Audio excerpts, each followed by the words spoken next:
नमस्कार मित्रांनो, मुख्यमंत्री माझी लाडकी बहीण योजनेअंतर्गत महिला व बाल विकास विभागाकडे 1 कोटीहून अधिक अर्ज प्राप्त झाले आहेत. पात्र अर्जदारांच्या खात्यात पैसे जमा होईपर्यंत या संपूर्ण प्रक्रियेची तांत्रिक पडताळणी करण्यासाठी प्रायोगिक तत्त्वावर काही निवडक अर्जदार महिलांच्या बँक खात्यात ₹1 जमा करणार आहेत. हा ₹1 सन्मान निधी नसून तांत्रिक पडताळणीचा भाग असेल. तेव्हा या संदर्भात माता भगिनींनी कोणत्याही प्रकारच्या अपप्रचाराला व गैरसमजाला बळी पडू नये असे आवाहन हे करण्यात आलेले आहे. तर पाहूया या संदर्भातला हा रिपोर्ट.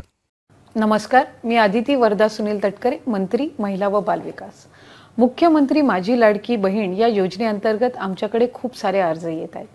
पात्र अर्जदारांच्या खात्यात पैसे जमा होईपर्यंत या संपूर्ण प्रक्रियेची तांत्रिक पडताळणी करणं हे आम्हाला निश्चितपणाने गरजेचं आहे. त्यासाठी आम्ही प्रायोगिक तत्वावर काही निवडक अर्जदारांच्या बँक खात्यात प्रत्येकी ₹1 जमा करत आहोत.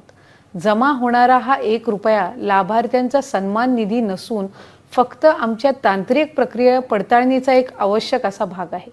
ही पडताळणी पूर्ण झाल्यानंतर पुढील प्रक्रिया अजून सुरळीत व्हायला निश्चितपणाने मदत होणार आहे.